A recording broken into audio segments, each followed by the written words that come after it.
Tai va, visi susirinkam į saugios kaimynystės susitikimą, aptarti, padiskutuoti, pasidalinti patirtimi, kurią turime ir kurią galbūt turėsime. Šiandien turime svečių, garbių labai, yra policijos atstovai, tai yra Gintaras Mažintas ir jo kolegė. Taip pat Vytautas mūsų Ratkevičius, lektorius. Taip pat turime ir, jei galima taip pasakyti, iš kitos pusės atstovą, tai yra Giedrius. Plačiau papasakos tiek pats Giedrius, tiek Vytautas. Pirmo mūsų susitikimo tikslai yra suburti visas bendruomenės Vilniaus miestą. Aš manau, kad čia vis tiek didžioji bent jau dauguma yra, didžioji dalis yra. Suburti jas, pasidalinti informaciją, kokios patirties turim, kokią ruošiamės turėti, ko norėtume. Išsakyti viską, kas susijęs su saugia kaiminystė. Tiesa, panašių susitikimų bus keletas ir mūsų manymu per tuos kelis susitikimus mes turėtume susidaryti gana ryškią viziją, kaip Vilniaus mieste turėtų būti įgyvendinama saugi kaiminystė. Kas dar? Aš manau, kad Vytautas toliau pasakys. Ką pasakys? Pirmoji Vytas,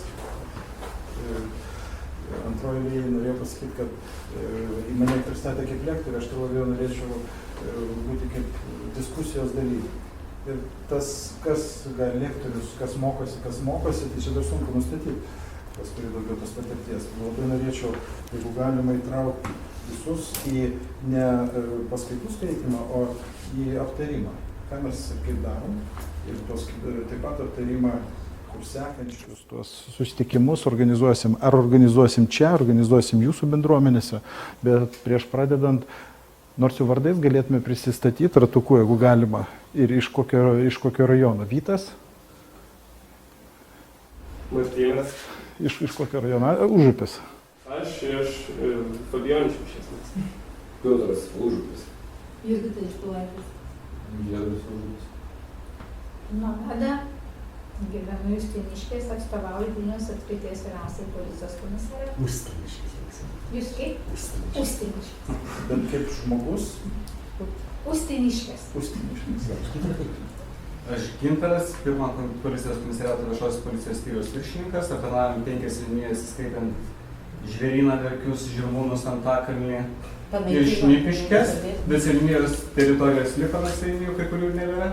Pas gyvenu Fabijoniškėse, Utenoje, kartais Karoliniškėse. Irgi viską atsakė.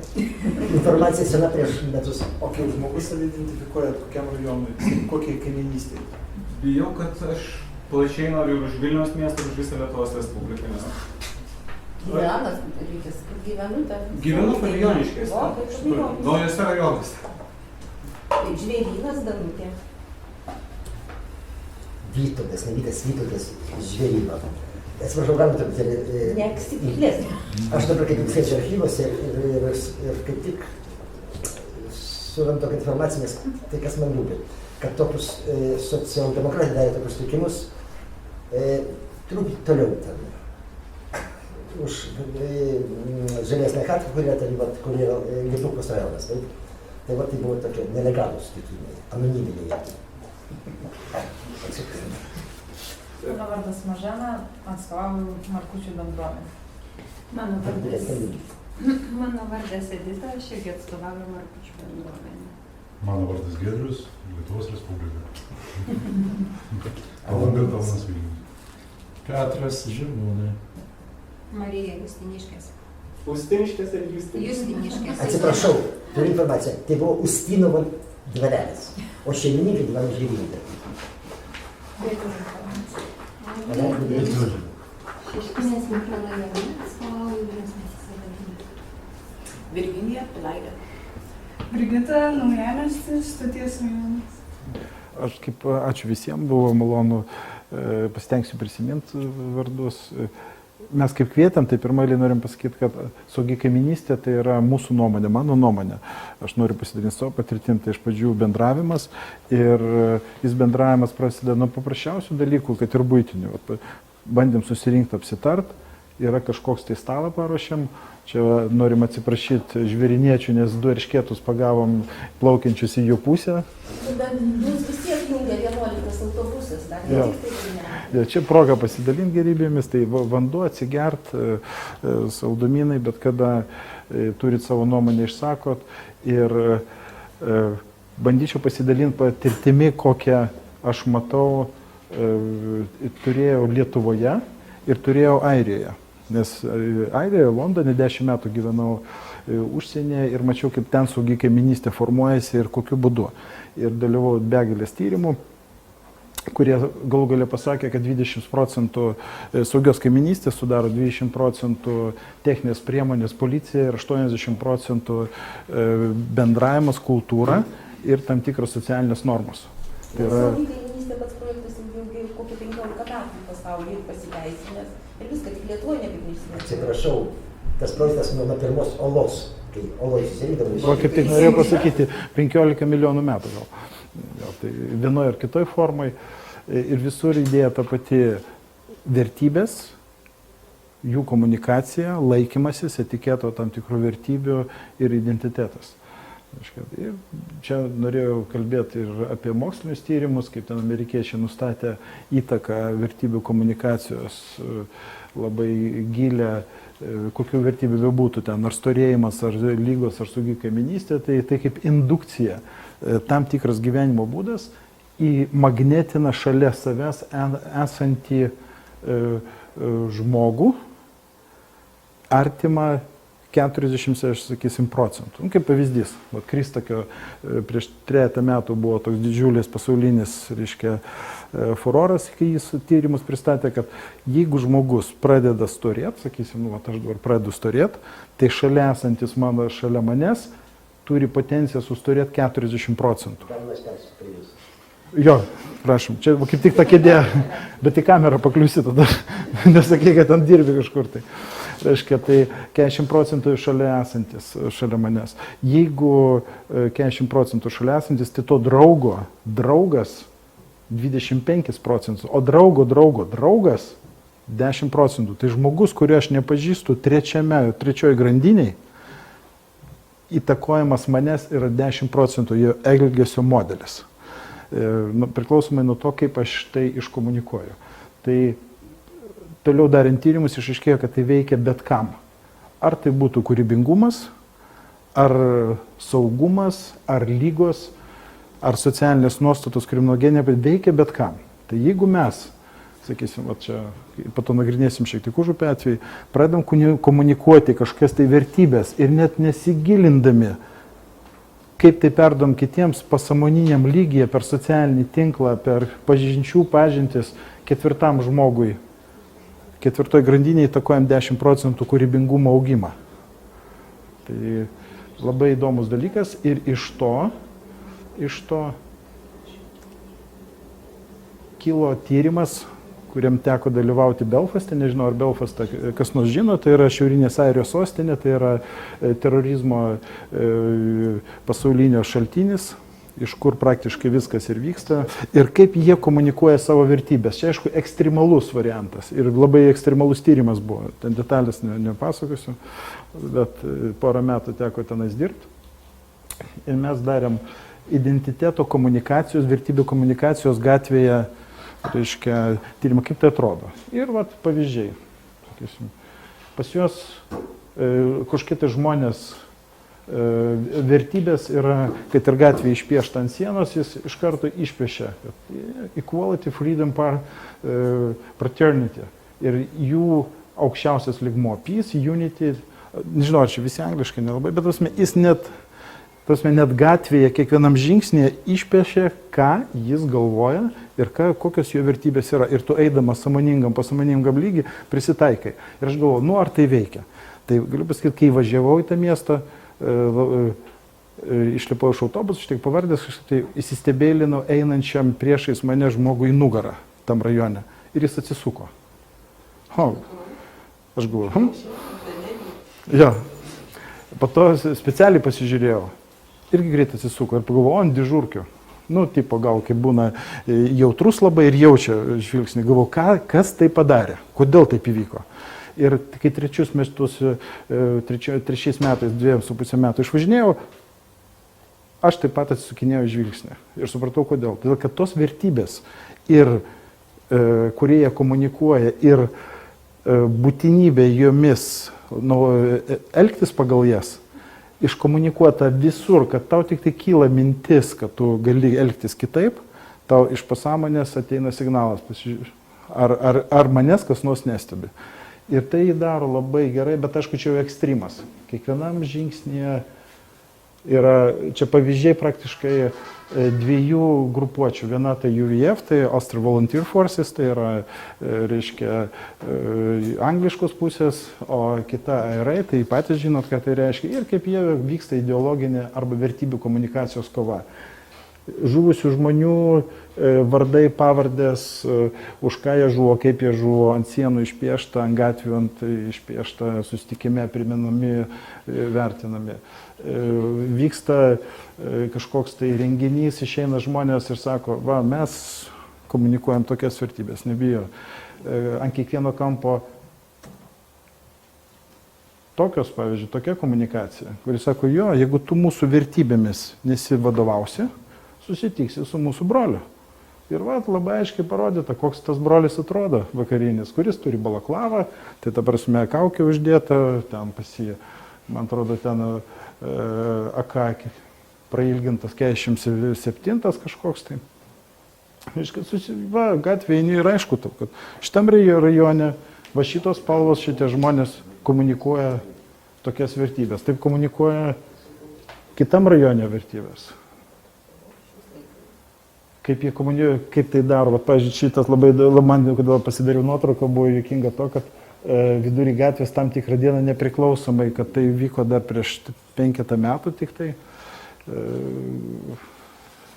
buvo pardavinėjama atributika 48 UVF bataliono, tai yra tam tikras smogikų būrys šiais laikais atvirai. Nu, ir čia vat, tam tikras rajonas, sako, ne, čia policija Anglijos nepraeis, vat mes deklaruojam, išpešiam jį užpaišo, jis atgal vėl užpešia kažkas tai naktimis. Tasme, arba kita forma komunikacijos. Eina Orange Lodge, tai yra tam tikra ložė, kuri valdo tą ezoterinį ir vertybinį pasaulį.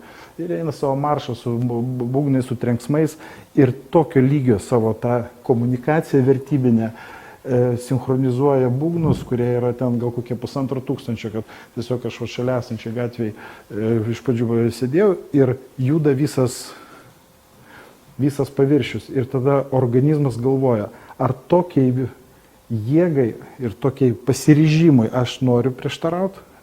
Čia prieina Gražulis. Prašau? Čia prieina Gražulis. Jo, ir čia prieina Gražulis. Tasme, čia yra ekstremalūs pavyzdžiai, kurie labai aiškiai to per kelis metus iškomunikuoja taip, kad tu eini ir nei karto nebuvo fizinio jokio incidento. Pavyzdžiui, man būnant 2,5 metų tenais, tiesioginio fizinio incidento gatvėje su kažkokiais tai kitais žmonėmis, su nieko nebuvo. Tiesiog ore paleidžia tokį spaudimą ir tokią vertybę komunikaciją, kad niekas nenori daryti žingsnio, nes organizmas jaučia, kaip sako, čiuika, kad ten yra riba, už kurios kažkas tai pradeda vykti. Tai tokią pat idėją pradėjom komunikuoti. Mes savo susikūrėm pačią filosofiją, kuri buvo išreikšta simbolyje. Simbolyje institucijos, kuri vadinosi šerifas, šerifo mitologiją kūrėm ir tas simbolis rodo, kad tai dalis yra užupio kultūros, kad tai yra dalis užupio bendruomenės, kad tame gali dalyvauti ir dalyvauja ir šuniukas, ir katytė, ir senelis, ir vaikas. Ir kad mes esam visai neagresyvus, aš kalbu apie užupio saugios kaimynystės programą, kad mes komunikuojam visai kitokią, visai priešingą, negu prieš tai kalbėjau, filosofiją ir vertybės. Kad mes tiesiog draugiškai būnam vienam saulės pobūdžios. O ką reiškia garantų, atsiprašau? Čia yra užupis. Nu, tai aš suprantu užupis, bet jum kaip... Vanduo. Giedriau, kaip tu galvoji, ką tai reiškia? Tiesa, atsiprašau, Giedrius Bagdonas, meno inkubatoriaus direktorius. Čia nuo to paminklėlės. Čia šitoje nuotraukoje tai reiškia skęstančia ranka iš tiesų. Tai šerifo reikia gelbėti. Galima paaiškinti, čia stovi paminklėlis, kur išgelbėjo Lenkas gali važyti vaikelį, nuo čia šitą ranką ir šitą Tai sūdį. čia aišku, bet Tai čia šerifas simbolis, tai- nu, kad, reiškia, vienas kitam ištiesiam pagalbos ranką, o bendrai užupę, tai dar yra tam, reiškia, ženklė, tai tokia, nu, apvalus krituliukas išpjautas, tai reiškia, kad užupę neįmanoma turėti, reiškia. Galime jame būti, galima bendrauti, bet tai niekam nepriklauso ir kartu panašių visiems. Ačiū. Okay. Tai, reiškia, pasidarėm tyrimus, kas Lietuvoje yra tokiam simboliniam lygiai svarbiausia, ypač superherojai. Tai mačio vyrui, kuris turi, tai yra automobilis. Tai todėl susiradom unikaliausią Lietuvoje, tuo metu buvo pirmas automobilį, jį ištraukiam, kaip jis atrodo, kaip jis elgėsi gatvėje ir jo simbolika iš tas Fast and Furious, tai yra pikti ir besidraskantis važinėjantis automobilį, kuris yra draugiškas, besišypsantis, važiuoja 30-40 km greičiu, kuris iš principo beveik yra nepavojingas net ir norint. Ir padarėm jį kaip kažkokią tai ikoną ar kaip dalį superherojaus mito, kuris komunikuoja mūsų vertybės, kad tuo metu aplinkui buvo labai svarbu pas kitus agresyvius turėti didžiulį variklį, didžiulę mašiną, labai brangią, o čia tokia juoką kelintis šerifas, kuris savo šypseną formavo saugios kaiminystės filosofiją ir ją komunikavo. Čia visi norėjo kažkodėl tai padalyvauti, ir vaikai tenais dalyvaudavo, ir jaunimas, o čia atvažiavę, man atrodo, Belgijos televizija filmuoja reportažą apie juokingus visai saugios kaiminystės būdus, kurie yra juokingi, nes visur dažniausiai tai yra automatai, stebėjimo kameros, ten greito reagavimo būrėjai, o čia yra juokingi žmonės, kurie gal daugiau pasieks per kitokią komunikaciją. Kita vieta tai yra įsikūrė turgelis, kuris irgi viena dalis iš saugios kaiminystės idėjos, kur žmonės susitinka, kalbasi, apsikeičia, pažįsta vienas kitą. Pirmoje eilėje pažinę dažniausiai praranda agresiją, pradeda bendradarbiauti, vieni kūrė maistą, kiti jį vartoja, tarpusavy bendrauja. Čia irgi užupio turgelio produktai.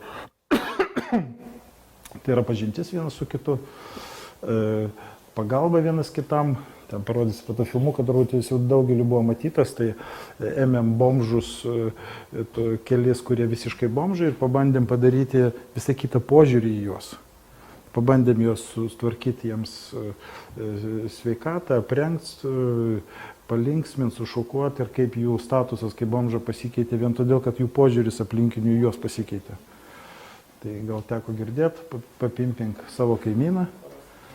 Reiškia, čia groja žmonės tiesiog susirinkę, norėdami vienas kitą palinksminti. Orkestrėlis anksčiau grojo ant kalno, tai buvo šiso kažkoks tai kosminė patirtis, kai šitą ryte sekmadienį prabundi, ramybė ir pučiamų orkestrėlis ant kalno atvirą langą pradeda švelniai groti. Ten buvo patirtis stimuliuojanti bendravimą ir tiesiog galvojame, kad ne vien tik tai agresija aplinkui, o čia tas pats bomžas, kuris buvo vargšas, lygtai ir nuspaustas, ir pradėjo bendruomenės rankomis virsti į pilietį, kuris turi visai kitą statusą.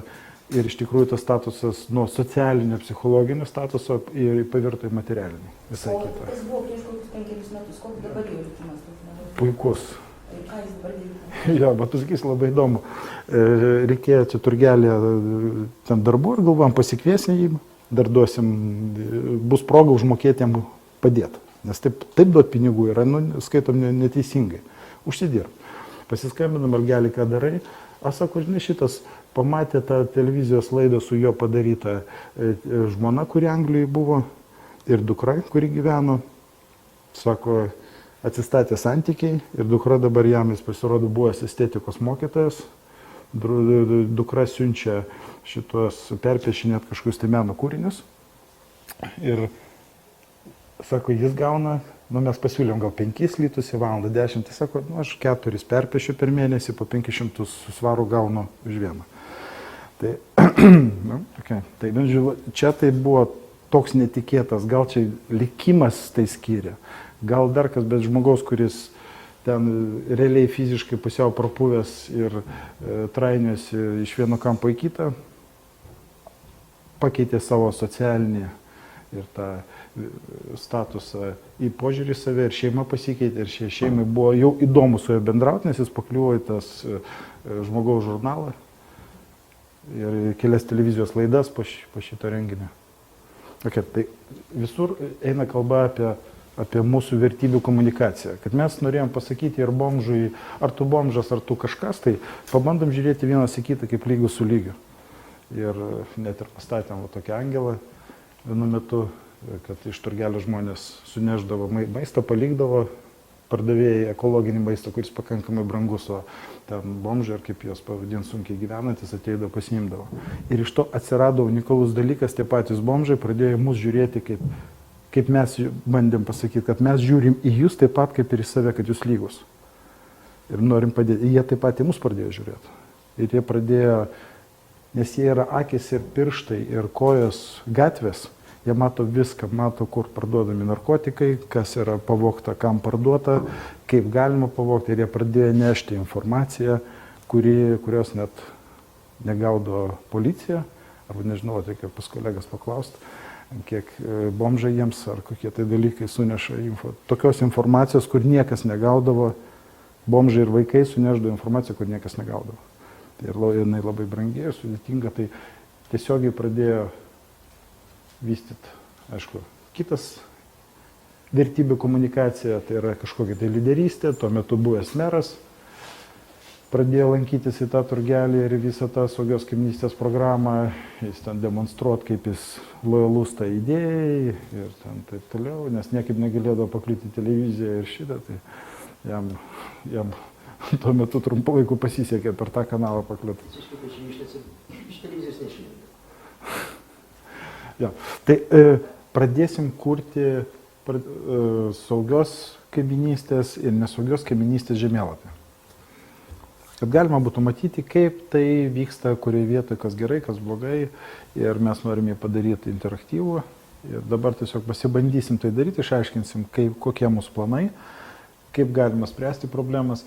Tarp kitko, mes čia susirinkom visi, kurie nori tos jau šviesiosios dalies vien tik tai ir dalyvaujam dažniausia. Smagu, kad Giedrius prisijungė. Jis buvo ir kitoj barikado pusėje, turbūt 6 kartus teistas, Daškės buvęs asmens sargybinis, Kauno mafijos vado antro turbūt ar to pačio, bet jau visą tai praėjęs, pergalvoja ir sugalvoja, kad gal nori mums padėti pasikeisti patirtimi, kaip vyksta blogi dalykai ir kaip nuo jų apsisaugot, mes galvosim, kaip tai vyksta, o jis bandys dar pakonsultuoti. Jeigu sutiks toliau dalyvauti. Nu, jo, sutiks, aišku, bet nebuvau asmens sargybinis, buvau draugas jau. Tai nuskambėjusi Remigijus Daškevičius, kuris nušautas 2001 metais. Čia taipogi Vilniuje, prie tavo kavinė. Labai visų pirma atėjau tik dėl to, kad yra vytas. Labai seniai pažįstu, apie 36 metus ir grubiai skaičiuojant. Ir labai jo idėja, ta su šerifu, labai fainai viskas yra ir tikrai kongaliu visą laiką vytų ir kai jis įkūrė tą, daleiskim, tą Užupio Respubliką, čia irgi, kai aš žinau, vienas... Užupio Respublikos aš nekūrė. Neįkūrėjas, net, kaip čia pasakyti... Saugios kaiminystės. Saugios kaiminystės, jisai labai už Užupį buvo čia daug konfliktų ir su nusikalstama pasaulio pusė ir jis visą laiką už tai. Ko galėsiu, aišku, padėsiu. Taip visų pirma visą laiką nereikia kaltinti policijos, reikia visą laiką žiūrėti nuo savęs. Atsiprašau, reikia kaltinti policiją, nes... Va, yra šalia kaltinimų. Nes, galiu pasakyti, tokia sena istorija. Žvėrynas turėjo tokį įgaliotinį, Bergmaną, žinoma, kuris... Žinoma, kuris buvo į Kazakstaną vienu metu iš... Taip, nes kadangi jis dalyvavo 88 metų pas mus ir mane sumušė Padriaus aikštėje, jis sumušė Andreiką ir kaip politiškai tokį tarybinį žmogų. Visauskas iš Taip. Bet, tai, kadangi Žvėrynas buvo anksčiau toks uždaras rajonas, visi, kurie išvažiuodavo į Žvėryną, susirinkdavo tą vienintelę lūdį iš ryto, ten, kas važiuoja pas tėvus. Ir visi vienas kitą praktiškai pažinojo. Tai buvo toks Rado žmonių, kurie gyveno. Praktiškai išeini gatvė, reikia 10 metrų sveikintis. Ir mes stovim su ten 3 broliai Bolėdai, 3 Damašečiai broliai, ten visi iš ryto dalinasi. Ir įeina Bernotas, sauliniais batais, tiesiog amžinų motociklų, atsistoja, broliai šitį. Ir 2 berniukai išeina prie jo. Nes prieš tai nežinau, kad jie naktį apiplėšė kioską. Jam užteko nakties, jis žinojo, ką įsikviesti. Tai vat jis žinojo visas malynas, jis žinojo visas skeletas, kas ko prekiavo, kas. Jis buvo vietinis įgaliotinis. O dabar to nėra. Apie ką mes kalbėjom, kad vietinis įgaliotinis turi būti čia. Tai yra sistema, tai yra ta pati šerifo, konsteblių sistema, kuri egzistuoja. Učestkovų, garodavai rusiškai buvo. Taip yra. Jis Ir dabar taip yra visur. Ar Gintaro galima būtų paklausti, ar įmanoma atgaivinti tą idėją to vietinio Českovo? Jeigu neįmanoma, tada reikia imti savo sprendimą. Tai lygiai tas pats. Čia ne manęs reikia klausti. Čia reikia tas, kuris kūrė policijos strategiją ir tas, kuris saugios aplinkos strategiją. Aš paskui truputį kelių šalių pristatysiu, kaip yra. Ir pasakysiu, kad aš iš tikrųjų palaikau. Dabar atsekantis variantas. Taigi Gintarai ir atstovauja policijas komisariatą. Atstovauju. Aš labai norėčiau, kad su trečdaliu sumažintų finansavimo. Galėtume išlaikyti. Pirmą panaikino žvėryno nuovadą, kadangi optimizavimas buvo. Optimizavimas tai yra etato mažinimas. Pas mus dabar, kad būtų mūsų skyrius netgi. Mes jau neprašėme. Turėjo būti 71 etatas, tai buvo 40. Vienas dalykas, kad tam žvėryno nuovadoj buvo tikrai aptingę, jie ten buvo ir viską. Mes kelis kartus, mes juos viešinom, mes juos skelbėm, kad čia va tos gatvės įvaliotinės laikraštį, kad žmonės pažintų, kad juos pažintų. Mes elgėmės taip, kaip turėtų elgtis ir kaip normaliai, logiškai turėtų būti. Bet, reiškia, vis dėlto ta centralizacija vieną kartą, antrą kartą, trečią. Mes ruošėmės net mašiną nupirkti, kaip jūsų šerifo ruošėmės, kadangi jie neturėjo jokio transporto, galvojom, susimelti. Bet kad išsaugot, nes tai vienas iš atributų bendruomenės jaustis saugiai, kai yra savas, reiškia, tas šerifas ar kažkokia ta nuovada ar kažkas. O dabar paskirtas žmogus, nei kas jį žino, nei ką. Jokio bendravimo absoliučiai nėra. Ir jokios, negalim nekalbėti apie tą saugią kaiminystę, jeigu į tai neįsijungs savivaldybė ir policija, jeigu nebus visų 3 bendravimo. Mes atsiprašau, mes nelaimės. Jums taikymas, bet ir mums Galėtume pasiklausti, nekaltindami vienas kitų. Ar policijos, ar savęs, ar žmonių grįžtančių iš šešėlio į šviesą, taip pat ir savivaldybės. O kaip jūs galvojate? Kaip savivaldybė? Ar yra šansas dalyvauti, organizuojant bendruomenės atstovai? Kaip jūs matot? Šitoj savivaldos sistemoje nėra šansų. Tai paklausim, taigi mes, pabandom išgirsti. Nežinau, šiaip, tiesiog asmeninę savo nuomonę. Jo, tai mes ir kalbam, kad neužsilipti ant grėblio oficialaus. Yra viešoji policija. Kaip jūs? Yra viešoji policija, tai tiesiog bendrauti su jais kažkaip, o šiaip būtent atstovai tose bendruomenėse, tai kaip ir dabar turėtų būti paskirti tie seniūnaičiai, būtent tai... 3 seniūnaičiai, jeigu neklystu. Aš noriu pasakyti, kad visą laiką viltis yra. Ir pavyzdžiui, saugaus miesto departamento direktorius yra buvęs pirmo policijos komisariato viršininkas. Skyrių viršininkai, ten kur viešosios tvarkos administracinės veiklos skyrius, irgi yra išėję iš policijos. Tai tik tai jeigu bus, tarkim, oficialus pritarimas, aš sakyčiau, mūsų kas departamentus kuruoja tiek savivaldybės, tiek mūsų, tai vidaus reikalų ministerija. Jeigu būtų kažkoks oficialus dokumentas, programa, strategija, kuri įgaliotų mums atlikti tokias funkcijas ir duotų pinigų tom funkcijoms atlikti, bet reikia pinigų turėti. Nes smurtas artimoje aplinkoje, mes turim vykdyti, 35 milijonai kainuoja, mes negaunam nieko. Tai jeigu tai būtų, tai mes tikrai... Gerai, jūs esat policija, viešoji. Dabar yra saugaus miesto, reiškia, Vilniaus savivaldybė. Koks yra tas... Kaip jie veikia? Koks yra tas... Čia viena, čia kita policija. Kaip veikia viešoji Kaip jūs komunikuojat? Tai yra sveiko miesto biuras dar. Tai sveiko, ne, atmeskim sveiko miesto, Dabar seniūnijos biurais pasidaro. O šiaip principas, kaip veikia viešosios tvarkos skyrius, tai tiesiog yra gaunami iš gyventojų pranešimai, skundai yra paskiriama atsakingiems pareigūnams Ar tikrinti. yra pasidalinta teritorija kaip nors? Taip, yra Ar yra pasidalinta. kokie nors ar konkretūs asmenys duotai teritorijai? Taip, yra dabar 4 poskyriai, kurie pasidalinę yra Vilniaus miesto teritorija. Tik 4 visam Vilniaus miestui? Ta prasme 4 poskyriai, bet juose yra atitinkamas skaičius darbuotojų. Bet ar tie poskyriai yra centriniai būstiniai Ne, ar išdėstyti kažkur Vilniaus mieste? Ne, yra būtent savivaldybės administracinis pastatas, kuriame visi tie darbuotojai dirba, tai yra kaip ir centrinė būstinė, bet jie patruliuoja. Čia nekaltinant nieko, tiesiog paprasčiausia, bet diskusijoje kilo mintis, tokia, bet iš tikrųjų, kaip išsakė policijos atstovas, kad reikia kažkokios tai strategijos, kas galėtų, bet praktiškai būti tas kabliukas, reiškia užsikabinant, kad iš tikrųjų sugrąžinti tuos įgaliotinius. Tai ar negali, pavyzdžiui, bendruomenės ten kažkokią tai idėją, tarkim, rašyti raštus, siūlymus, teikti? O pasakykit, kaip, ar tai veiktų? Ar niekur tai neveikia? Tarkim, bendruomenė. Jeigu būtų bendras... Vat paklausiu, žmonės, kurie atstovauja, jeigu mes rašytume raštus, galim paklausti, iš kitos pusės jie prasilobindavo savo daug visokių dalykų. Kaip jūs pasiekdavote pasikeitimą savivaldybėje, ar ten poįstatymėse? Nu, aš nežinau, aš tik tai norėjau pasakyti, pavyzdžiui, toks Gintaras, jūs gal atkreipėte dėmesį, kaip jisai sako, mes rinkdamės žvėrynę prie linijos. Ir sako, tipo žvėrynas taip ir taip yra. Ir va ten moteris, kuri šalia sėdi, irgi jau matau, kad yra baudžiama, labai kategoriškumai yra labai stiprus. Mano mama pragyveno Savanorių prospekte, tai vadinamai Krasnuhoj, tais laikais, kai buvo šitas rajonas pats baisiausias Vilniuje. Ir pagal muštynės, ir pagal grupuočių nusikaltėlių kiekį. Mano mama, baigusi 3 universitetus, išsilavinimas jos toksai, jos nei karto per tos metus, nei karto niekas neužkabino.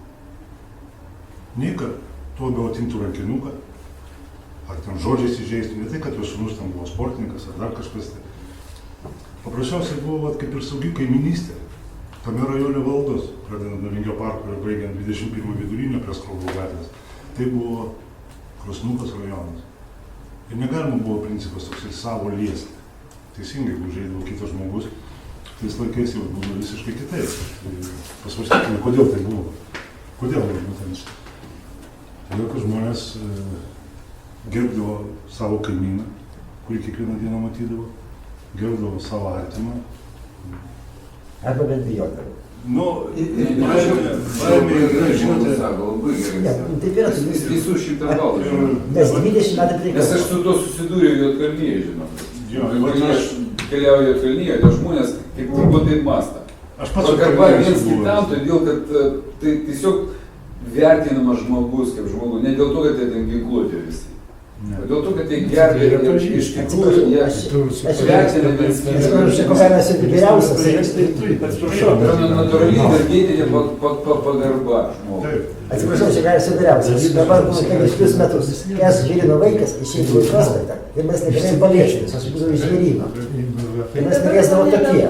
Ne, bet tai buvo rajoniškumas. O ten grįžti prie to pačio, kad tai buvo vertybių komunikacija, identiteto komunikacija, kur Vytas ką tik pasakė, kaip Šiaurės Airijoje. Taip. Ir panašus dalykas, o pas mums Bet to dabar, dabar negali būti, dabar yra visai kitas laikas. Airiai baisiau. čia yra kitas laikas. Atsiprašau, Nedideliam mieste. kalbam apie vieną. Skandinavijoje ar kažkur. Tai yra gali būti nedideliai. O dabar, kai yra O Lietuva yra didelė? didžiausias Vilniaus miestas, šitie gyventojų visų, ir viskas yra centralizuotai sprendžiama, niekas... Tuo aš pasakysiu, vat kur yra žiūrės problema. Man jau prieš 4 metus nuėjus anūkai Žvėryno gimnaziją. į 1 klasę, aš galvoju, pieškai, 3 kartą. Man šventė, mums visam žiūrėjom šventė bus, mes surinksim tėvai, seneliai. 8 vaikų 1 klasę. 8 vaikų, 3, 2 seneliai ir 1 liudininkų vaikas. Viskas. 27 žmonės, ką tik įsikėlė į Žvėryną. O čia komunikacijos didžiausias, ta demografinis sprogimas baisu yra, kur niekas nieko nepažįsta. Anksčiau pažinojo aplink bažnyčią, aplink Alūdę, parapijos. Buvo Alūdė, bažnyčia, gatvė. Dabar aš nepažįstu tų žmonių. Bet gerai, o kaip susipažinti? Aš galėčiau parodyti didelį filmuką, kaip konkrečiai kaip galima susipažinti. Ką reikėtų konkrečiai daryti, kad įgyvendinti tą saugią kaiminystę. Nes tai yra atitinkami sprendimai tos saugios, yra praktika užsienio valstybių, ar mes galim ją įgyvendinti ar ne. O mes čia galim dabar nostalgiją dalintis. Ne praktika, mes 10 metų prašome bendruomenės centro. Aš manau, kad Užupis ir Vytas, esu 110% tikras, kad Vytas irgi galvoja, kad Užupis yra geriausias pavyzdys, kaip žmonės Vilniaus mieste turėtų kurti saugią kaiminystę. Tai yra geriausias pavyzdys.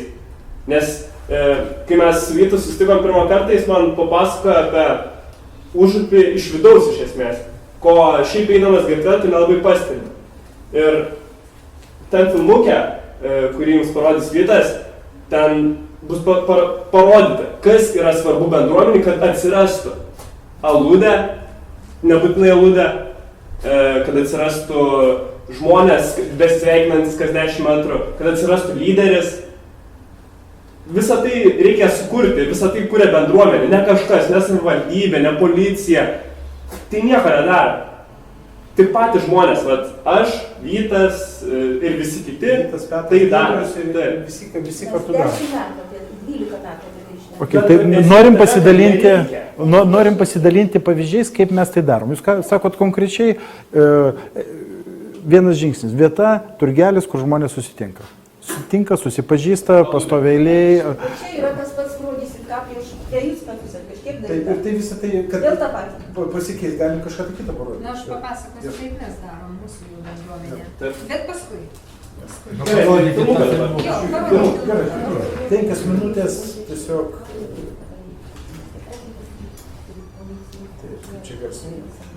Padėlinkime.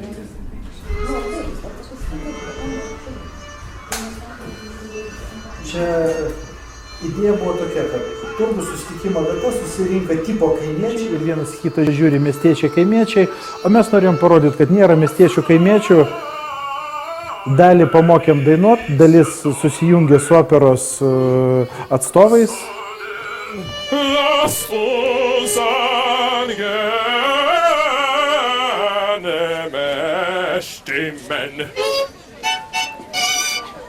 Und Freude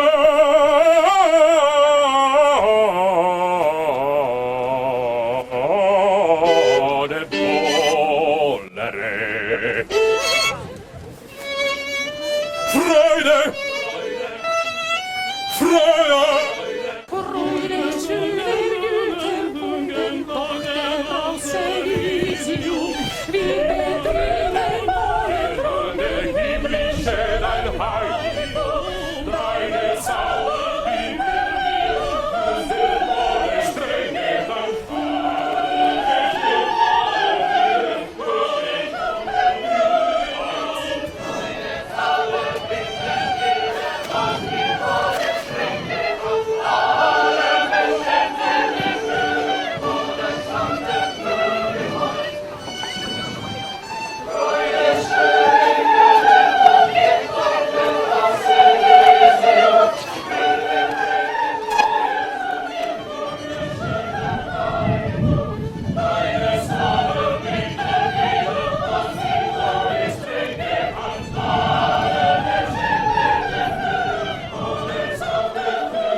Wonderful!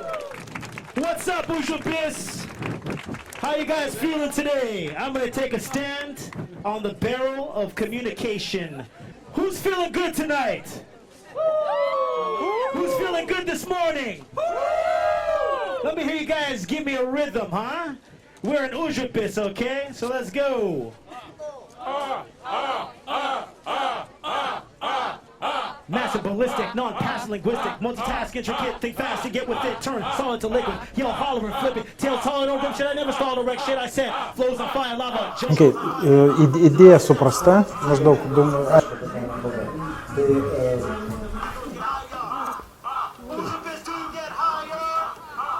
kilo mintis, reiškia labai aiškus paklausimas, kaip įvykdyti tą komunikaciją, konkrečiai kokius veiksmus reikia darytis, kad ta komunikacija įvyktų.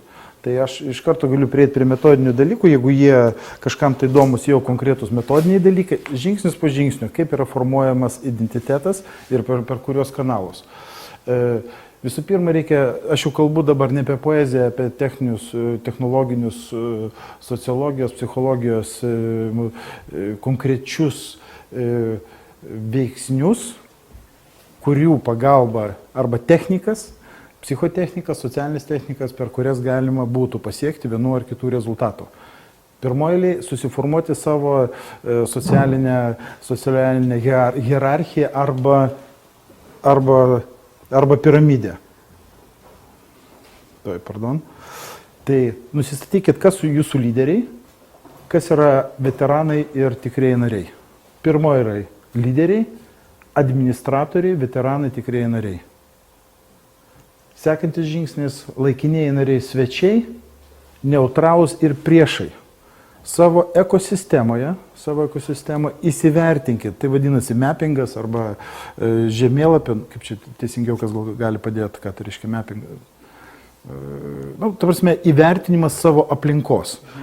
Žymėjimas. Išsižymim. Kas, jeigu kažkam tai įdomi, visą tą metodinę medžiagą galiu išsiųsti.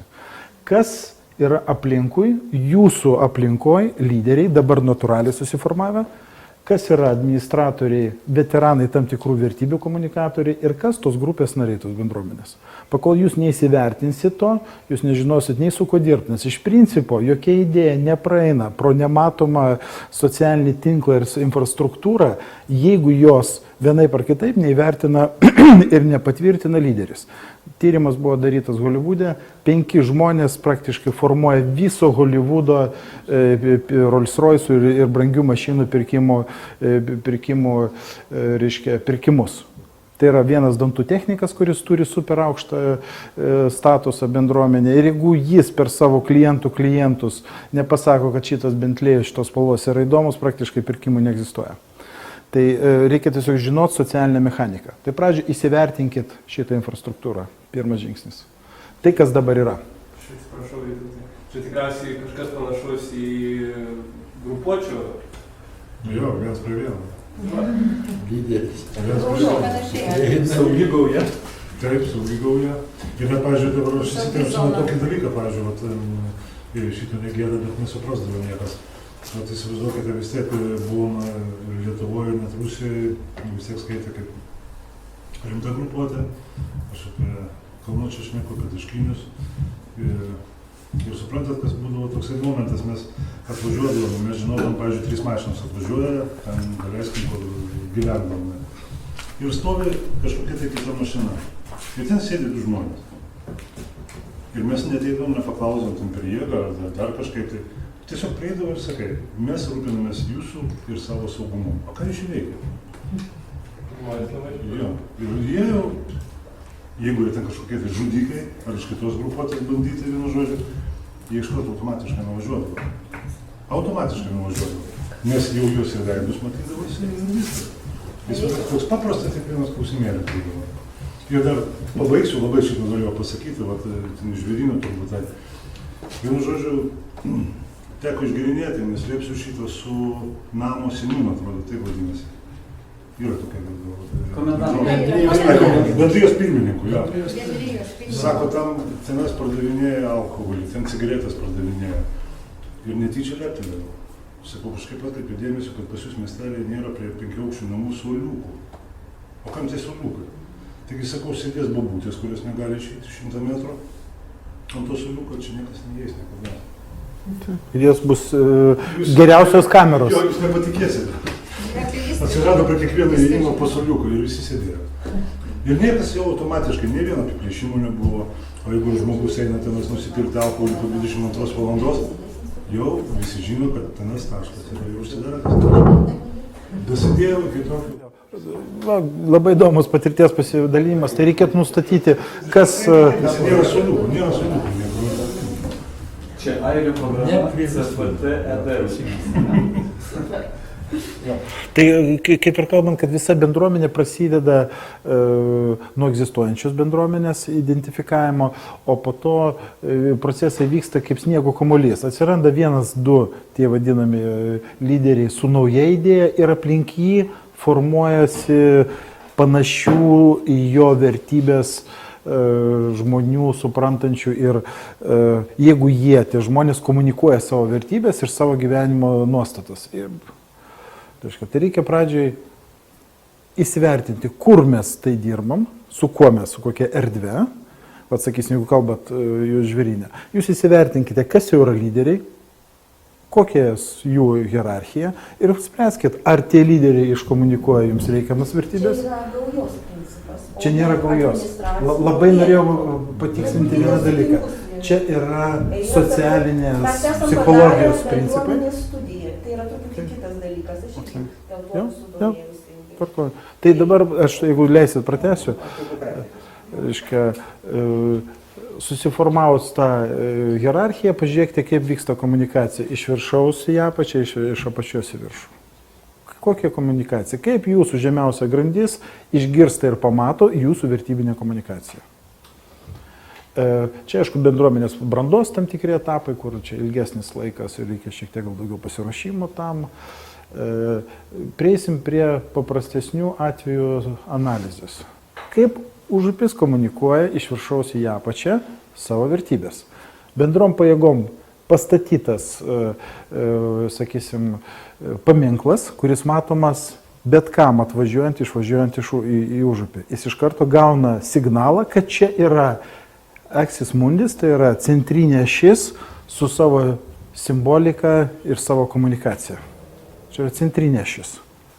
Ir žmogus įėjęs, išeidamas, jis visą laiką žino, kad čia yra tam tikra bendruomenė, lyderystė ir visa infrastruktūra. Pirmas tai yra simboliai, tai toliau legendos. Kiekviena bendruomenė turi turėti savo mitologiją. Savo mitologiją, savo legendas, savo lyderius, kurie turi pasireikšti šventėse ir kalendoriuje cikliniam. Čia yra Užupio, jeigu kolega galės daugiau papasakot, apie Užupio mitologiją, apie Užupio ciklinės šventės, nes žmonės turi įprasti prie ciklo, prie švenčių, prie tam tikrų vertybių, užakcentavimo ir vietų, kuriuose galima tai komunikuoti. Vėl grįžtam prie simbolių. Šerifas, Užupis, galeros, kūrybingumas, lyderystės programos. Turi būti kažkokie tai žmonės, šiuo atveju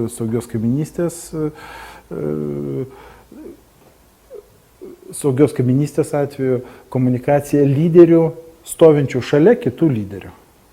Lyderių vykdančių, atstovaujančių tam tikrą grupę. Jūs irgi turit, kiekviena bendruomenė turi labai aiškiai išsibriežti, kokioj srity koks lyderis ir ką komunikuoja. Mums lengviausia, aš labai atsiprašau, išsibriežti, nes policininkai aktyvius visą laiką pastebi, nes aktyvistai dažniausiai skundžiasi, bet iš jų reikia išsirinkti, ar tai yra mėnulio šviesos žmogus, kuris visada skundžiasi, ar tas, kur iš tikrųjų yra nepatenkintas bloga padėtim. Aš dar, kad prisidėsiu prie Gintaro ir noriu atsakyti, jis sakė, kad čia yra gaujos struktūra. Policija yra gaujos struktūra. Tam tikros gaujos. Taip, bet kas, kiekviena šeima yra gauja. Gauja tai nėra blogas žodis. Taip, ta prasme, priklauso ką žmonių grupė, kurie iš esmės gauja. Italijų vadinama. Ir todėl tokiai dideliai teritorijai yra taikomas tas principas mažesnei teritorijai, bet, pavyzdžiui, didesniai jau yra kiti veiksniai. Bet yra gaujų gauja. Gaujų gauja. Gaujas susideda iš visos gaujų. Savivalda yra gaujų gauja. Va taip, žiūrėkit, Giedriau, kaip buvo Kaune? Buvo mažesnės gaujas ir buvo gaujų gauja. Ir vienas atstovas, kuris atstovauja, pavyzdžiui, daktaras. Visas miestas. Arba Gaškė. Visas miestas. Gaujas, mažas gaujytas, ta prasme, va. Čia pirma reikia būti autoritetu.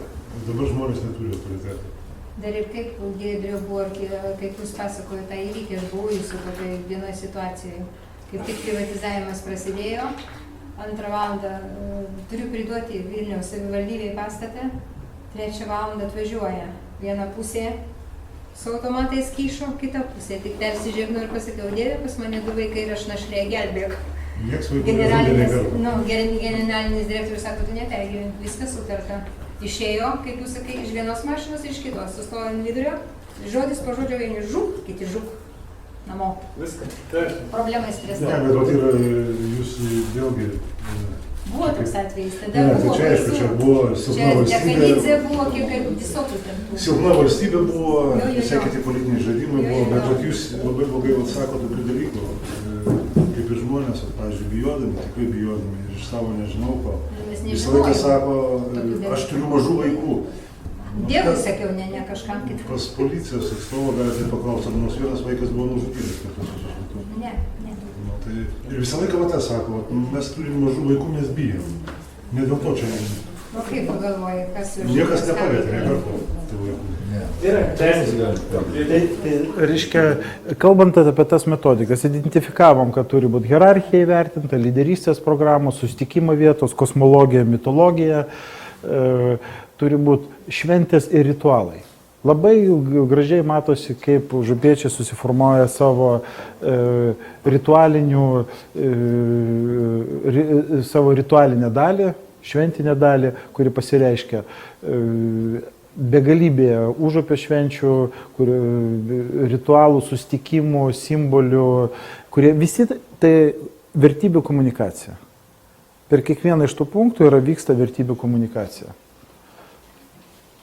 Šiuo atveju pavyzdys, kaip saugios kaiminystės, kaip mes komunikuojam savo vertybės. Turi net fizinį kūną savo simbolis, turi savo ritualą važinėjimą, turėjo, dabar vėl tai pradės važinėti. Prašau? Arklys kur dingo? Geras klausimas, reikės. Gal žvėrynė bus arklys? Geltonas. Nes maža teritorija apie pėstybę. Ir labai svarbu yra prisitaikymas prie pokyčių. Jau liktai saugios kaiminystės įgavęs tam tikrą statusą simbolis, sakysim, šerifas ar ten jo automobilis, jis jau pradeda keistis. Nes dabar atsiradus socialiniam tinklam, atsiradus visai kitam mentalitetui, dalį žmonių jis tapo nebeaktualus. Tai todėl mes pagalvojom, kad jis turi keistis kartu. Ir dabar jau, o čia matot, pačioje, pažiūrėsiu gal, jau atsirado savanoriai, kurie skanuoja jį. Va čia sėdi žmogus, skanuoja į trimatę erdvę, į trimatį modelį, iš ko bus padarytas žaidimas ir jis taps virtualus. Taps virtualus ir jis kartu su ta evoliucija, kultūrinė revoliucija, jis prisitaikys ir todėl mes tikimės, kad jis liks aktualus. Turbūt tiek, bandau sutrumpinti. Turim dar kolegos su tarptautinė patirtim, kad galėtų pasidalinti šiek tiek. Dabar pristatysiu beveik viską iš savo patirties, išskyrus Australijoje, kurią turėjau tiesiog surinktą medžiagą. Pristatau Estijos, Suomijos, Australijos, Didžiosios Britanijos patirtis saugios kaiminystės srityje. Taip, pradėsim nuo Estijos. Apačioje matot, Estina Brivalvė yra saugios kaiminystės grupių asociacija. Nežinau, ar Lietuvoje yra tokia asociacija, kuri jungtų visas saugios kaiminystės grupės, bet sakydamas į Danutės klausimą, kur mes šnekėjom, tai aš manau, kad jinai tokia turi, kuri vienytų ir kuri būtų stiprus atstovas, taip kaip lygiai yra vyriausybė gali stipresnį sprendimą priimti negu kažkokia atskira seniūnija, tarkim. Tai va, 11 metų duomenys jūs puikiai matote, 11 000, beveik 12 000 žmonių jungia tos saugios kaiminystės grupės. Ir kas man labai įdomu, aš žiūriu per tą ekonominę prizmę, nes mūsų saugios kaiminystės grupės iš tikrųjų, kiek žinau, stokoja pinigų. Vietos valdžia finansuoja veiklą saugios kaiminystės net 50%, tai yra savivaldybė apmoka projektą. Be abejo, nefinansuoja kiekvieno, ko tik tai užsinori Estų saugios kaiminystės grupė, užsinori automobilių nusipirkti ir finansuokit. Ne, visi turi būti prevenciniai projektai. Sugalvosite, jeigu ten sugalvoja pirkti vaizdo kamerą, sugalvoja šlagbaumus kažkokius tai užtvarą statyti, sugalvoja bet kokią kitą vat kaip ir sakė, suoliukų tą pastatymą, ar ne, jeigu jis iš tikrųjų būtų naudingas. Aš nežinau, ar Lietuvai tai būtų naudinga, nes nežinau, ar ten rinktųsi tos močiutės senos, kurios stebi aplinką ir praneša apie šitus nusikaltėlius, ar ten rinktųsi alkoholikai, kurie tiesiog būtų pavėsinė ir suoliukas išgerti. Tai vat, čia du dalykai.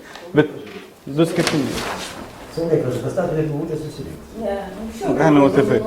Tai va, Teisingumo ministerija jų apmoka 30%, narystės mokesčiai sudaro 10%, kiti rėmėjai irgi 10% veiklos finansuoja. Kaip manot? Asociacija narystės mokesčiai. Asociacija, kiekviena saugios kaiminystės grupė ir kiekvienas jos narys moka mokestį. Ir dabar kiek manot, kiek sudaro vienam žmogui sumokėti? Per metus 1 euras. Tai yra simbolinis mokestis, pas mus čia 3,40 būtų labai nedaug. Taip, pasiekimai 2006 metų apklausos, kitų nebuvo, čia Tartu universitete. Praktiškai žmonės labai patenkinti, kad aplinka tapo saugesnė. Ir galiu pasakyti, kad buvo, kur yra saugios kaiminystės grupės įsikūrusios, praktiškai 7 kartus mažiau įsibrovimų į patalpas ir plėšimų. Bet šitie du nusikaltimų rūšis vyravo jų tapo mažiau.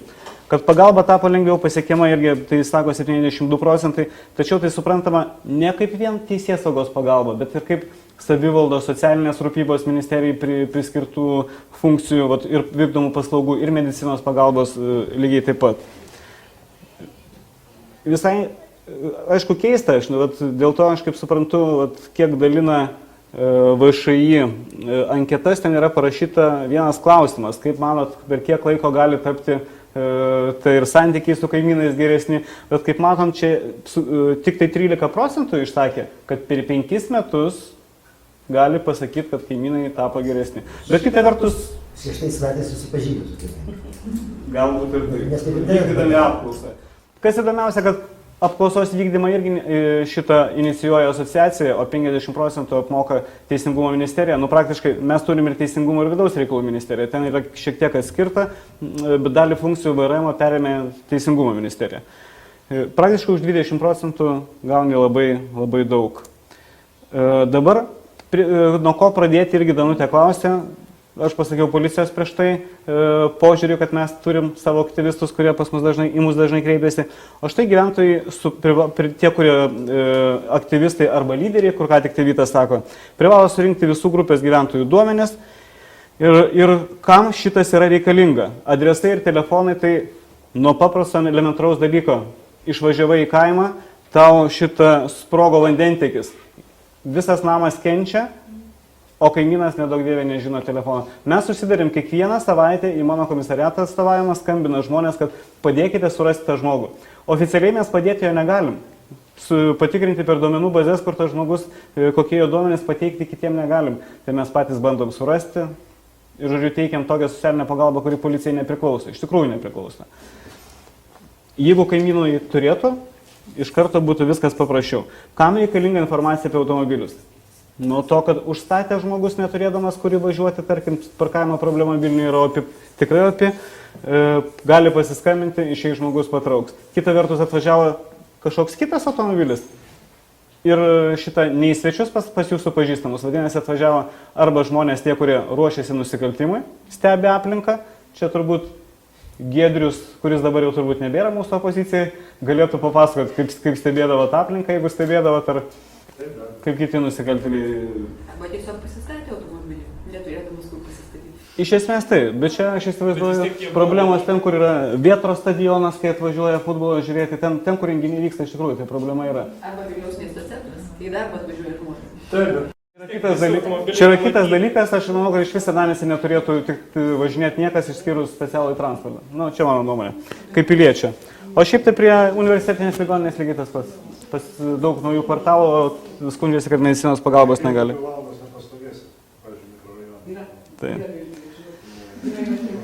Tai va, ir kas įdomu, kad tas paruoštas kontaktų sąrašas, kur gyventojas kreiptis nelaimės atveju. Jūs sakėt, kad jums nepadėjo, kad nepadėjo, vienąkart nieko nerandat. Aš manau, kad ten iš pradžių duoda šitą, o paskui atnaujina. Tik kas kiek laiko atnaujina, aš nežinau, nes įpareigoja sutartis bent vieną kartą per metus atnaujinti informaciją ir susitikti. Galima 20 kartų susitikti, bet įpareigoja sutartis tai vieną. Kaip minėjau, pagrindiniai tikslai ne tik saugi aplinka, ką aš turiu omeny kaip nusikaltimų prevencija, bet ir socialinių reikmių tenkinimas. Ir kas man patinka, kad yra svarbiausia, yra visuomenės nuomonė apie veiklos kriterijus. Jeigu, tarkim, aš būdamas vadovas liepčiau apylinkės tyrėjams, sakyčiau, dabar svarbiausia yra užkardyti, tarkim, pėsčiųjų daromus teisės pažeidimus. Bet jeigu visuomenė būtent toje apylinkėje, tarkim, Žvėryno seniūnijoje ir kitoj, mano, kad šiuo metu aktualiau yra, tarkim, automobiliai ant žalios vejos arba vagystės iš buto arba plėšimai arba kas nors panašaus, tai turėtumėm kreipti dėmesį būtent į ten.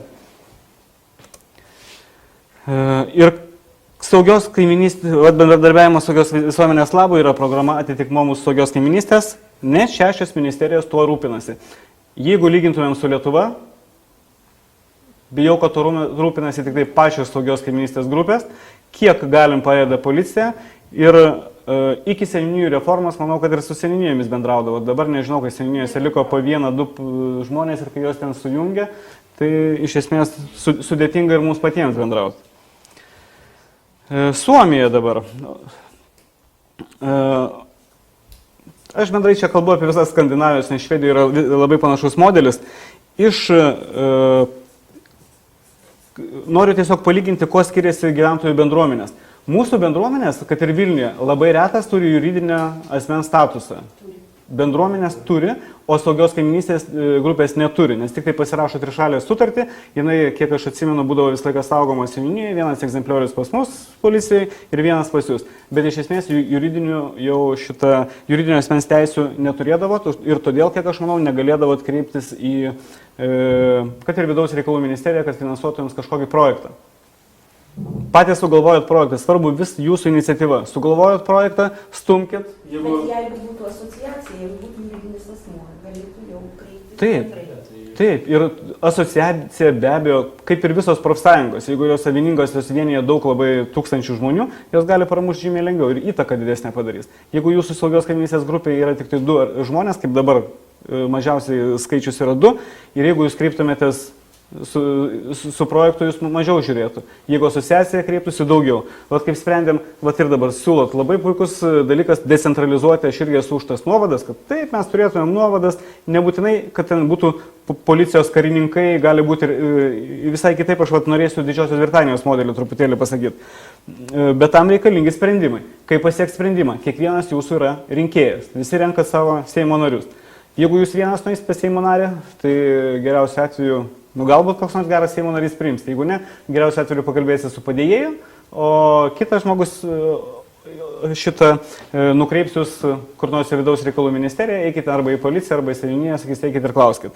Bet jeigu jūs būsite asociacija, vienysit kokį 12 000 žmonių, turėsite savo biudžetą. Bet aš norėčiau paklausti tokį dalyką, kadangi Vilniaus savivaldybė yra pasiskolinus, čia yra dalykiška, kad būtų kažkoks, kas yra realiai, ar Teisingumo ministerija, ar Vidaus reikalų ministerija galėtų būti suinteresuota saugios kaiminystės plėtra? Visi. Vidaus reikalų ministerijai, kadangi, kiek atsimenu, savivaldybių ministerija buvo prijungta prie Vidaus reikalų ministerijos ir funkcijas visas priskiria tam, tai Vidaus reikalų ministerija galėtų. Nors iš esmės tas prasiskolinimas tai irgi labai įdomu. Jeigu mes uždirbam 100%, kodėl mums skiria 50%? Čia turbūt savivaldybės atstovai taip irgi pasakytų. Dabar policijos veikla. Lankiausi irgi praeitais metais Suomijoje, būtent Helsinki. Jie įkūrė specialiai 34 policijos pareigūnų grupę, kuri bendrauja, nieko daugiau neužsiima, tik tai bendravimas su saugios kaiminystės grupėmis. Tiesa, ten tokių kaip grupių nėra, bet jos kitaip vadinamos. Ir nuo švietimo, nuo reklamų iki gyventojų šitą organizavimo švenčių, iki visų skarjučių dalinimo, net jeigu kartais jie atstovauja, eina į Sveikatos apsaugos ministeriją aiškintis, kodėl, pavyzdžiui, nebuvo suteikta pagalba, kaip čia minėjot, kas jūs negavote tada pagalbos, ar ne? Tai eina kartais išsiaiškinti. Jie turi visi policijos pareigūnų statusą, kai kurie yra laisvai samdomi, bet 34 žmonės.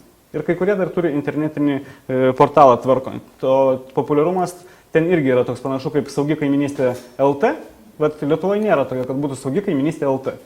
Nemačiau, įvedęs į Google. O ten yra ir jis yra pakankamai populiarus. Gal kaip pas mus Delfi, tai ten saugi kaiminystė.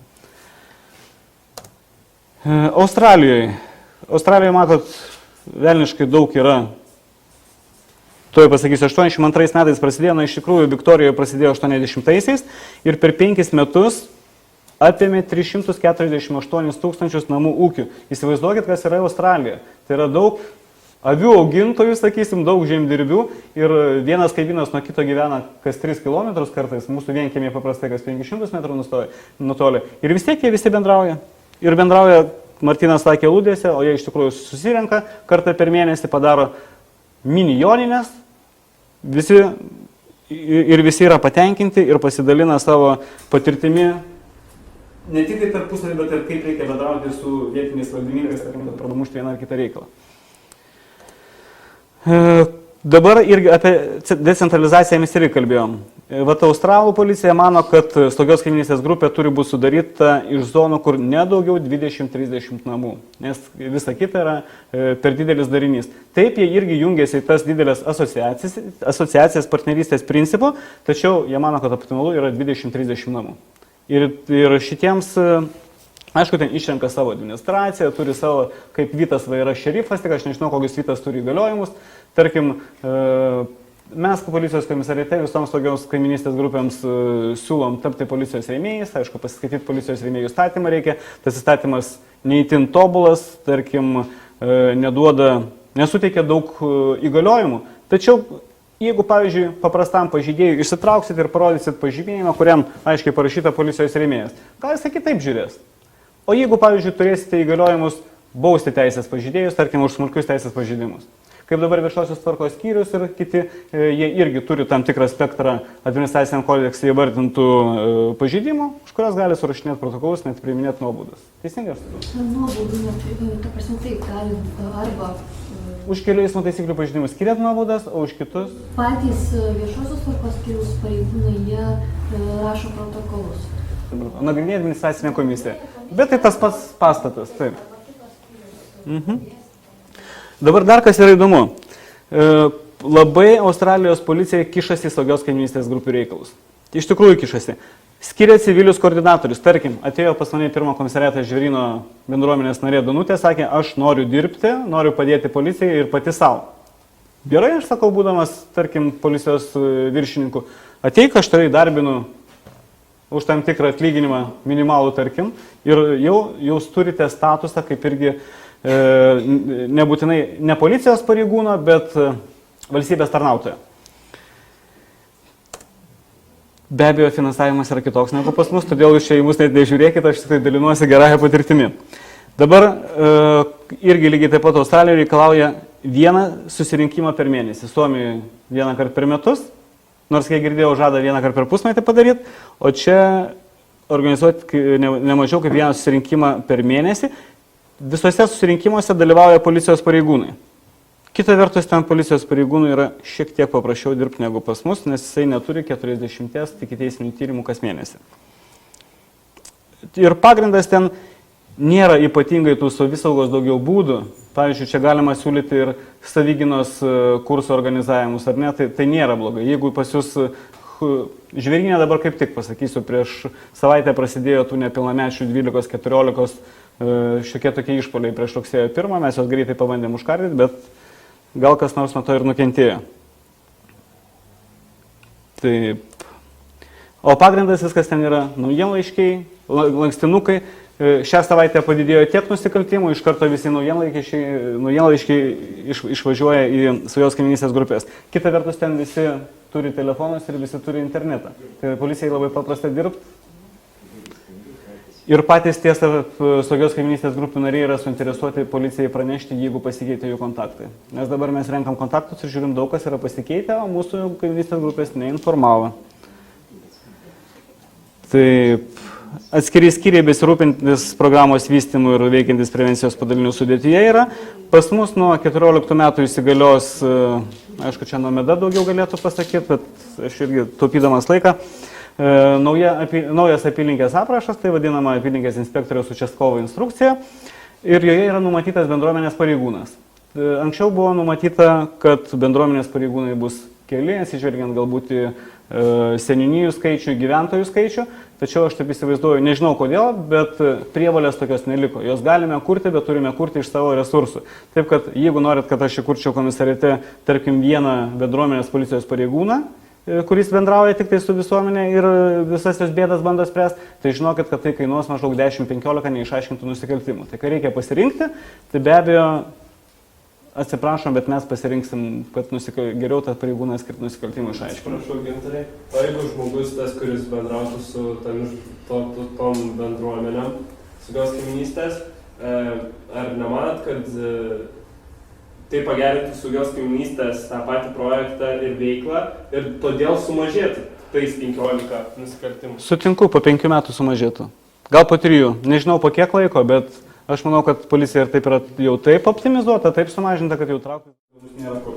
O toks variantas kaip Vilniaus savivaldybė viešosios, ar yra kitose savivaldybėse ar ne? Taip, yra Kaune? Klaipėdos, Ar kur kitose miestuose? Kaune yra viešos. Panevėžy kitose miestuose yra ar ne tokia forma? Panevėžy, taip. Tai va čia pagrindiniai turėtų būti. Taip, tai aš va dabar ir prieinu prie Didžiosios Britanijos modelio. Visi jį girdėjote. Čia ir net neskaitau, nes Neighborhood Watch tai jau nuo 80 ten irgi kažkelintų metų veikia. Vienyje va 4 milijonus namų ūkių. Ir dabar programą įgyvendina, prižiūrė, vysto savivaldybės policijos skyrius. Savivaldybės policijoje yra suteikti tam tikri įgaliojimai. Kiek aš atsimenu, prieš 3 metus savivaldybė kreipėsi į VRM, prieš 2 metus atmetė, kad būtų leisti savivaldybei tapti atskira policijos rūšimi.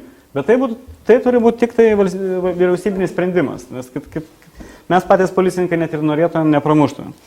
Dabar buvo suformuota 630 saugios kaimynystės komandų.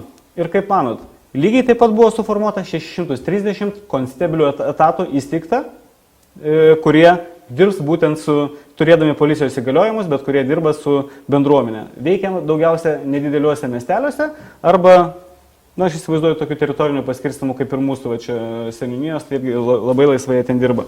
Galiu paklausti, o jeigu aš teisingai supratau, nesteigiami etapai, nes optimizuotas finansavimas. Nėra lėšų. O jeigu, sakysim, bendruomenė pati sugebėtų surasti tą etapą išlaikyti, kokie tai pinigai per mėnesį?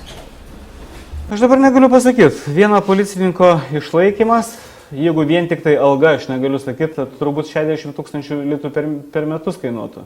Iki 60 su visais mokesčiais. Bet be aprangos.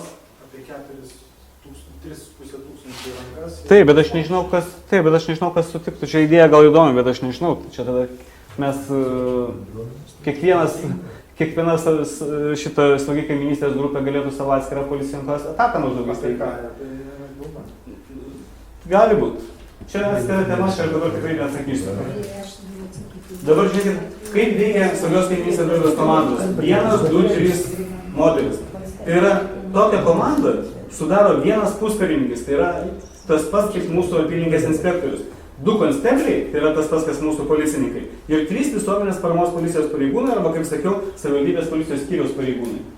Tai ten irgi ta pati policija. Tiesa, Rygoje yra savivaldybės policija, kuri net žymiai geriau finansuojama negu šita federalinė policija.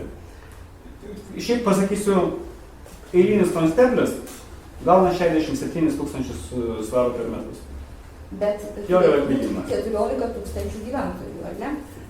Kur 14 000 gyventojų, tai tos federalinės policijos paliekama tas pats 1 ir 2, 1 puskarininkis, 2 konstebliai, tačiau jau savivaldybės policijos skyriui dar 3 etatai prisideda. Tai reiškia net 14 000 šitoks yra. Taip, 14 000, tokia grupė. O mūsų jungias Naujamiesčio, pas mus dabar Naujamiesčio seniai kiek? 70 000 žmonių. Tai kokie čia gali būti? Turim laikų lygiuoti. Aš sakau, daug kas sako, kad policininkų pas mus yra per daug ten lyginant su kažkuo. Visiškai ne per daug. Net kunigų daugiau dabar. Tikiu. Ir štai, grįžtant vėl, per kiek laiko šitą saugios kaimynystės programa pradeda duoti vaisių. Per 5 metus 10% pasitenkinimas padidėjo. Jeigu taip eitumėm, žiūrėkit, po 20 metų. Tai tik pasitenkinimas realus turi būti. Ir kas svarbiausia, visuomenės būkštavimai. Susijęs su antisocialiniu elgesiu, tai yra žmogus jaučiasi saugus. Jis eidamas per užupį nebijo, kad 12 val. Jis bus užpultas. Per užupį ir aš nebijau, bet stotį, pavyzdžiui, geležinkelio, nežinau, ar norėčiau eiti nakties metu. ir nieko nevaikščiasi. Čia gali būti išvis rojus, vis tiek statybos visuomenės. Supratau. Ir dabar kas įdomiausia, aš jau į pabaigą einu. Plane numatyta, kad grupių skaičius išauks iki 4491, o pareigūnų dirbančios čia programa išauks iki 19 000. Taip, išauks. Aišku, ten yra didelis miestas, 10 milijonų gyventojų. Nu, bet sumažinkite iš 20 ir gausit, kad mūsų Vilniuje turi būti 1000 apylinkės inspektorių. O yra kažkur 140 ar 240? Yra, kaip tik va šiandien dariau skaičiavimus, šiandien Vilniaus mieste apylinkės inspektorių kartu su viršininkais, nepilnamečių reikalų specialistų yra 170. Tai palyginkit, kur daugiau. Ir miestas plečiasi. Vis dar auga. Ir va, paskutinė pasakiau, kad įsikūrus bent vienai grupiai, įkūriamas ir policijos pareigūnų etatas. Bet savivaldybės policijos skyriaus. Bet jų įgaliojimai yra labai panašus, tik tai skiriasi, kad iki teisinio tyrimo netlieka savivaldybės policija. O statykit dar vis dėlto tą, reiškia, saugios kaimynystės grupę. Čia yra labai protinga, kad, reiškia, 20 namų, kiek 20-30 namų. Tai ta grupė, tai yra visi tie nariai gyventojai tų namų. Taip, gyventojai. Tai maždaug skaičius koks išeina. Ten įvairiai, kadangi ten nėra tų daugiabučių, tai, tarkim, vienam ūkiai yra kokie 6-7 gyventojai. Bet kartais būna 2 gyventojai.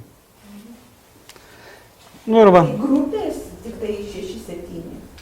Ne, 6-7 vienas namas. Nes ten kartais šeimom gyvena. O grupės tai kaip 20-30 žmonių tiek užtenka. O grupės iki 100, 80-60 žmonių. Taip. Dabar saugios kaimynystės nauda mums, tai yra valstybės institucijoms. Įvykdytų nusikaltimų irgi parodytas skaičius, kad per 5 metus sumažėja daugiau kaip 20%, atskleidžiama daugiau kaip 25%, o pasitikėjimas policija ir savivaldybėmis išauga net 80%. Taip, kad mes turim labai apie ką pagalvoti ir mes turbūt visi pritarėm saugios kaimynystės programai. Dabar, kad nauda, aš daugiau sakysiu, nuo pačios pradėsiu. Nauda yra pati didžiausia, saugi aplinka, geri santykiai su kaimynais. Bet, va, kaip minėjau, pasižiūrėkit, kokias yra 80% projektos finansavimas. Kaip minėjau, ministerija 50% ir, savivaldybė 50% dengia ir 30% ministerija. Nuolaidos visų rūšių draudimo bendrovėse. Esat asociacija, labai lengvai pramušat. Techninių saugos priemonių įsigijimo irgi pradedat, netgi įstiklinimas balkonų, spynos įvairios ir taip toliau, kameros video 20%. Saugos tarnybos taip pat, norit kaimynystės grupė, yra šiek tiek daugiau žmonių vienyje, norit galit pasisamdyti saugos tarnybą, kuri kiekvieną dieną tam tikrų metų pas jūs patruliuotų, ar patrulių postą įsteigti, prašau. Gaunat 20% nuolaidą ir plus dar tą projektą iki 50% finansuoja savivaldybė. Kažkiek pajudėję ir bendrėjai. Pas mus balsėjai. Tai va. Ko reikėtų dar, turėtumėt patys sugalvoti ir čia paskui sekantis jau toks juokingas, va, patys ką sugalvojat. Galima dabar aš truputį reziumuosiu. Jūs kalbėsite, kur renkasi bendruomenė cementuoti Joninės. Tai prieš 2 metus, kadangi aš nespėjau užsidaryti dokumentų, bet prašė. Aš nuvažiavau į naujam Seimį, pasirašiau tą šiukšlių išvežimą, nors sakau, mes visi mokam šiukšlės. Ir paskui, aišku, pirmadienį esu, sakau, vis tiek aš suvokiu, bet skusiu.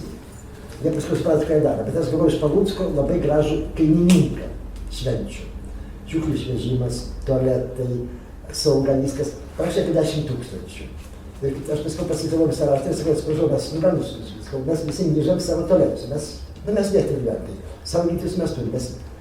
Klausimas koks, ar gali šitą finansuoti? Ne, ar reikia. Tai yra visi bendruomenė. Ir aš žinau, kad pas mus bendruomenės švenčių nebus. Pas mus, nes tai yra apmokestinama. Mes išlaikom savivaldybės vardininkus, taip? Sakau, pas mus dar bus bendruomenės išėjimas prie upės. Ir jie suprato, kad... Ne, jis nori paaiškinti, kad yra sudaryta tokia nesąmonė, kad nuėjus gauti leidimą kažkokiam renginiui, tai tu turi, reiškia, 10 000 už šiukšles, už tualetą kažkokį, tai kas užsiims daryti? Tai čia viską į ateitį reikia žiūrėti. Jeigu iš tikrųjų patys savivaldybė finansuos projektus, jinai irgi bus interesuota daug. Aš moku už šiukšlių dėžę, už kanalizaciją, aš už viską moku, aš išnešu šiukšles. Tai reikia už viską mokėti. Visada reikia už viską mokėti. Bet aš 2 kart moku jau, taip? Tai yra bendruomenės susirinkimas, aš gaišku, kad viską turi. Aš normaliai tarybos salėje pasakau, grūdai pasakiau, bet tai nesupranta, nes tai iš tikrųjų yra, suprantat, kaip ir tie projektai, kuris dabar projektų pinigai baigėsi, projektas sustoja, taip? Laikosi viskas ant entuziazmo, ant durnių ir ant lyderių, taip? Ne ant durnių. Entuziazmo yra svajotojų laikos. Turiu klausimą. Turiu klausimą visiems. Atsiprašau, dar 5 minutės dėmesio ir tada jau galėsim baigti savo susitikimą. Pagrindinis klausimas yra, tai kokios vis dėlto patirties susijusios su saugia kaiminystė turite jūs patys, jūsų bendruomenė? Pradėkime galvą nuo Užupio. Užupis čia. Aš gal kaip atstovas jau šitą visą pastatą, kuris vadinasi senoviškai Galera. Jo, tai Užupio meno inkubatorius, galim pasakyti, man dabar susirinkom labai tokiai paradoksaliai vietai. Nes šita pakrantė yra pati nesaugiausia vakarais. Stopkė? Jo. Jis visada buvo ir tokia kol kas išlieka. Man praktiškai gaunasi per dieną vakare 2-3 kartus kviesti policiją. Dažniausiai būtent iš savivaldybės pareigūnai ateina. Jie patys patruliuoja ir man... Ir bėda yra kame. Pagrindinė bėda yra ta, kad Užupio žmonės gyventojai, jie pakankamai draugiški vieni kitiem ir sveikinasi ir pažįstami, o tą, ką mes sakom, yra pagarba tokia, bet dažnai būna tokių atvykėlių iš kitų rajonų. Zaliotlikių, jo. Ir tokie žmonės, tai žmonės grįžus iš turistų visų, ten zekiai buvusi, ten visokių yra, alkašai, narkomanai, asmenybės ne pačias maloniausias. Ir ypač anksčiau buvo, kai buvo daug jaunimo, daugiau sėdėjo čia, dabar vėl čia grįž visi dabar 1 rugsėjo tas pats prasidės. Jie rekituoja šitie, kurie atvaro čia, rekituoja tą jaunimo sėdės. O ką bendruomenė daro po konfliktų? Bendruomenė nieko negali padaryti, kol kaip iškvies policiją ir viskas. Aš pradėsiu jais muštis, čia buvo muštynių, kai nukentėjo keletą mūsų labai gerų žmonių, tiesiog dėl to pasidūrė ligonį. Kai bandė raminti, čia Aurimas buvo, jis bandė sutvarkyti tokius serialius ir gavo į galvą, gerai atsidūrė ligonį. Tai patiem tikrai neapsimoka. Čia kur kažkokios brigados ten ginkluotas, čia nesąmonė visiškai viduramžiai. Ir turim tada vieną workshopą. Koks workshopo principas bus? Ką mes prašysim? Ko mes jūsų prašysim? Yra Vilniaus žemėlapis. Paimt tamsesnės spalvos, sakysim, rūžavą papiriuką ir užrašyti 2 blogus dalykus, kurie dabar vyksta, jūsų nuomonė, ir užklijuoti toj vietoje ant žemėlapio, kur tai vyksta. Ir 2 gerus dalykus. Ir taip pat užklijuoti ant žemėlapio. Ar galima būtų paprašyti? Pavojingiausias ir saugiausias vietas, maždaug taip. Pavojingiausias. Pavojingiausia yra čia dabar. Ok, tai kiekvienas savo sugebėjimų lygyje, ar galėčiau kiekvieno dalyvaujančio pabandyti tai padaryti? Po 2 iš gero veiksmo ir blogo veiksmo. Čia reikia sugalvoti pačiam, ar jūs parašėte kažką? Ne, kiekvienas pagal iš savo mikrorajono. Ok, gerai, tai tik tai gerą patirtį. Ar galima tai tokiu būdu, Gintarai, ar mes dabar bandom jūsų... Kaip pasakykit, arba bandom pasivaišinti ir truputį pajudėti, užklijuoti lipdukus, pažiūrėti, kaip atrodo spalva ir šviesumu žemėlapis? Žinoma, žirmūnai. Žirmūnai, nu taip pat. Mūsų probleminis yra šitas buvęs šaltinėlis, dabar kas ten? Malibu. Tai ten muštinėlės yra. Malibu. Malibu, ten, kas ten vyksta? Viskas vyksta.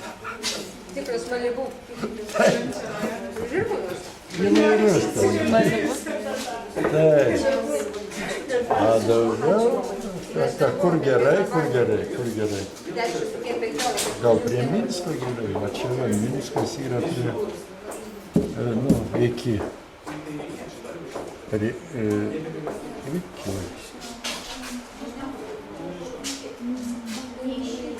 Gerai parašysim.